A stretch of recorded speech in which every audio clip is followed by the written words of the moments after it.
What's up everybody? Welcome to the Stocks channel. My name is Corey and today we'll do weekly technical analysis and we'll be looking at all of the indices, the VIX and Bitcoin. We've now been selling off for 6 weeks in a row and we're at some very critical support zones, so we're going to know as soon as next week whether or not we're getting a counter trend rally or seeing that full-blown capitulation. First up, let's take a look at a weekly chart of the SPX S&P 500 index. So let's crack open this chart and see what's going on in the stock market today. Alright, so just starting with a zoomed out picture here. Remember, this is a weekly chart, so every candle is one entire week's worth of price action. And you can clearly see that we are moving from an uptrend into a downtrend. So without a doubt, we are in a very strong downtrend, making lower highs and lower lows on this weekly chart. And we have now been selling off for 6 weeks in a row, going all the way from the top of this channel all the way to the bottom. So the number one thing you need to pay attention to going into next week's trading is that there is a real possibility of capitulation at these levels. Anytime you see a market selling off for 6 consecutive weeks, that means there is a buyer strike and everybody is running for the door, and there's no way to know for sure if the selling is over with. So if we start breaking down below SPX levels of about 4,000, you will want to get a lot more risk off because there's still the possibility we come all the way down to about 3,700. Now there could be something said about this candle that it could be bullish because there is a large lower wick, but I assure you that is just bouncing from oversold conditions. Anytime something just does a dead cat bounce because it's getting way too oversold does not necessarily mean it is bullish. It does not necessarily mean it is bearish, so you need to see follow through going with next week's price action. So in the event we start breaking out above the top of this candle and start closing above about 40.81, then you can start saying possibly this is a bullish hammer and we are going higher. So in the short term, you need to be extremely risk off below 4,000 because we could be coming all the way down to 3,700, even though there is still support in the 3,900s as well. So I will give you some information later in the episode on why you should be somewhat contrarian at these levels. But the line in the sand objective level that you need to pay attention to is going to be SPX 4,000. Above or below that level at 4,000 should determine whether or not you should be risk on or risk off in this market. Now, never rule out the possibility when a chart is looking extremely bearish and everybody is freaking out that there is a huge counter trend rally coming that could take us all the way back into the 4,300s and possibly even 4,400s.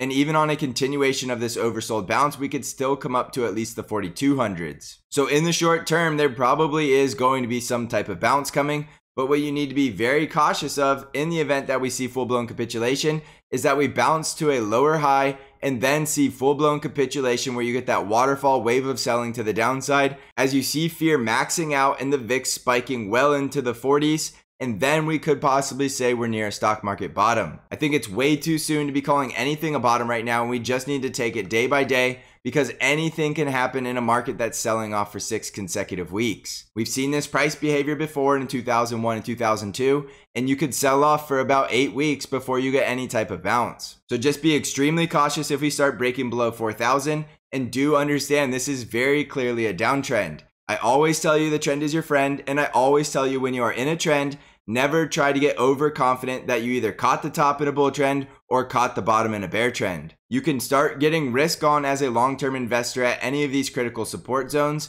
but do keep in mind there's still a possibility we come all the way down to the 3,500s and possibly even lower. So it's very tricky to time a top and it's very tricky to time a bottom. And right now, I haven't seen anything that tells us the bottom is definitely in. All we've seen is an oversold dead cat bounce that brought us right back into a downward channel. So there's nothing that says we have to continue to go higher. So watch that extremely critical level at 4,000. Jumping over to the bear bull survey, you can see that we still have 49% of the people that are bearish and only 24% of the people that are bullish. Remember, historically, this survey is a contrarian indication, and if way too many people stack on one side of the trade, you usually want to consider going in the opposite direction. So right now, if we look back 4 weeks ago, we had less than 20% of people that were bullish for 2 weeks in a row, and that is usually an indication that we could be closer to a local bottom. Remember, this does not guarantee anything because even with bearish sentiment, we could continue to go lower, especially if there's a lot of fundamental reasons driving the market lower and not strictly technical. So while this survey is still telling you to be a bullish contrarian,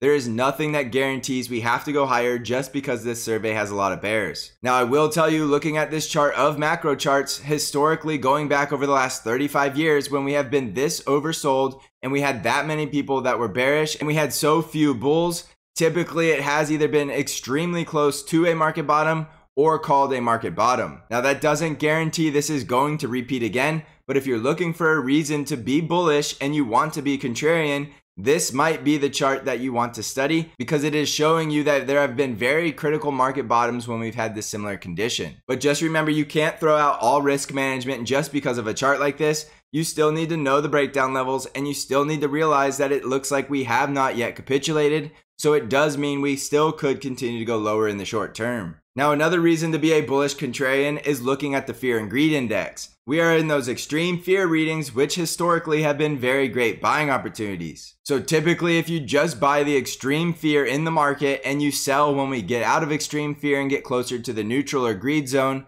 you will make a nice profit. That doesn't guarantee it's going to happen again, but it is definitely something you want to be aware of, especially if you're getting overly bearish and you don't see any way we can go higher. Usually when everybody thinks there is no way we can go higher is when we get one of the most impulsive rallies in the stock market. So just keep all of this in mind going into next week, that even if we do start to bounce in the short term, that still means we could reach capitulation. But in the short term, we may be way too fearful and it's time for the stock market to punish the bears. On the NASDAQ 100 weekly chart, we can see a very similar story as SPY going down in a downward channel, making lower highs and lower lows, and we did bounce from an oversold condition outside the lower channel. Now, the interesting part about the NDX is that we do have a weekly gap to fill all the way up here at 14,307. And if we just say if we bounce straight from the downward channel all the way to the top of this channel, that does mean we would close that gap by the end of May or the first week of June. So while that doesn't guarantee we have to go fill that gap that quickly, that is definitely something you will want to pay attention to. So in the event we start breaking back above 13,300, that will be a lot more bullish, and the bulls could use that level as support to try to bounce from and go close that gap. So keep in mind, when everybody is getting bearish and everybody is extremely fearful, there is always going to be the possibility we get a very impulsive counter trend rally. Now, in the event we break down below this channel, that means we'll start breaking down below 12,000, and that means we could be coming all the way back down to 10,000, even though we will have very strong support around 11,000. So on the NDX, you are looking for breakdowns about every 1,000 points, and we are currently sitting right around 12,000. If we lose 12,000, you should be expecting 11,000. And if we lose 11,000, we're more than likely coming back down to 10,000. It's a downtrend until it's not, and it's a very strong downtrend, and we clearly broke out of all of the upward channels that we had. So watch that very critical support zone around 12,200, and if we start losing support at 12,000, you want to be extremely risk off. If we start to bounce and get back above 13,000, don't rule out the possibility we come all the way back up to retest resistance at 14,000. Anything below 14,880 is still a lower high and could still lead to a lower low. The NDX is clearly in a bear market because we have had that drawdown of 30%. We are making lower highs and lower lows, so there is no debate that the NASDAQ 100 is in a bear market. And in a bear market, I continue to tell you to not bother trying to call the bottom.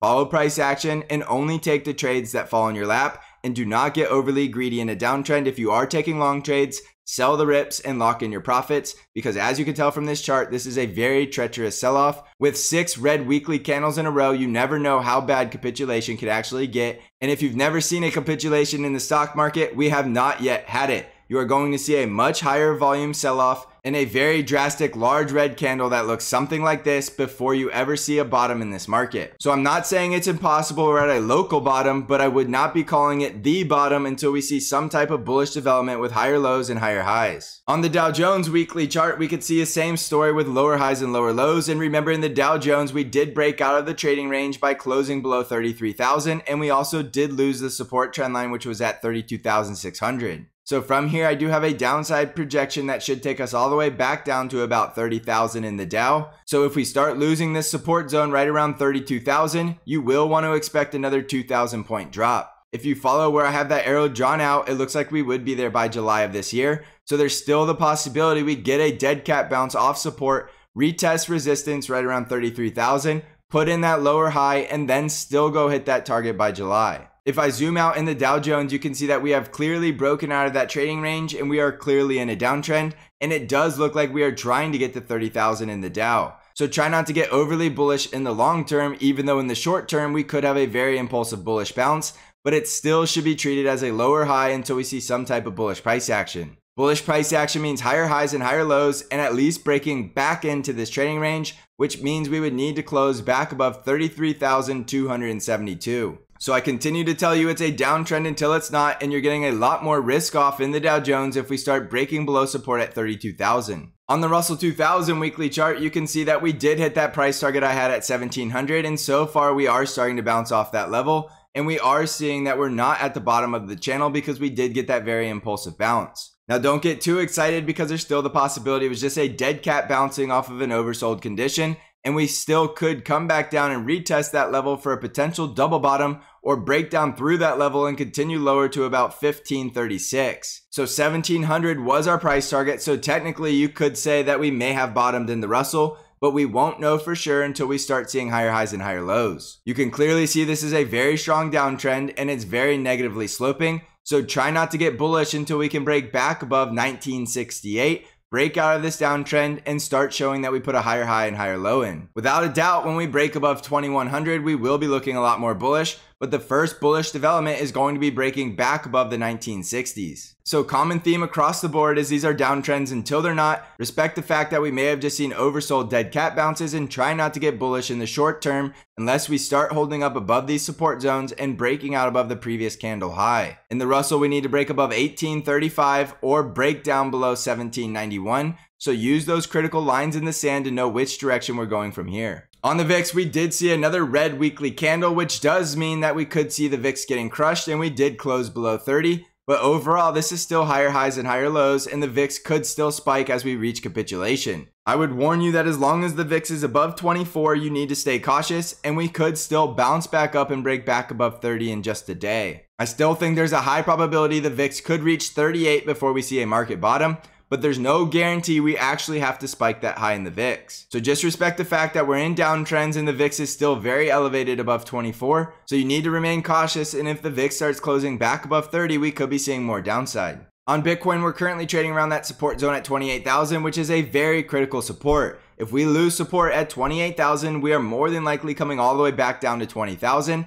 Even though I do think this is a very strong support, there is nothing that tells us it has to hold up. I do believe this is a strong demand zone and there will be some big buyers in this zone, but you never actually know for sure. So if you're buying at this zone for the long term because you're bullish on Bitcoin, just be prepared for it to still come down to $20,000. We're not getting bullish until we break back above 37,000 and start breaking above this resistance trend line, which will require a weekly close above 40,000. Remember, these are common themes, they're downtrends until they're not, and if you're bullish as a contrarian and you're accumulating at these levels, that is completely fine, but don't ever make the assumption that you caught the bottom and start getting way too over leveraged and have absolutely no dry powder. If you're buying as a bullish contrarian at 28,000, that's completely fine, but just don't be upset if it comes down lower. On the ARKK ETF, we're just doing this zoomed out weekly view of the log chart, and you can clearly see there's still no reason to be bullish on this ETF.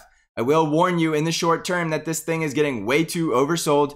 It has reached capitulation, and there will be an epic short squeeze to squeeze out all of the shorts in this ETF, which will make the price action look bullish. But I can assure you that short squeezes are not bullish price action, it is strictly technical. So while there is a huge lower wick on this chart, that was all short squeezing, and I did warn you in my daily updates that you should be preparing for that, and that is exactly what we saw. So you should not be getting bullish on this ETF until it starts closing back above about 59 to 60. And even then, I still would be very cautious of going long on this ETF because there's nothing that says this ETF has to go higher. Now, in the short term, you can continue to expect more upside, so there will be resistance right around 48 and 52. But I continue to warn you that that is not a bullish bounce. It is strictly short squeezing out of this because it did reach capitulation. This is a very bearish looking chart, and I don't think I need to prove that to you. All you need to do is just zoom out and see how low it has gone and how much of its gains it has given back in just 2 short years. There is no reason you should be bullish on this ETF. So jumping back over the S&P 500, just be very cautious going into next week,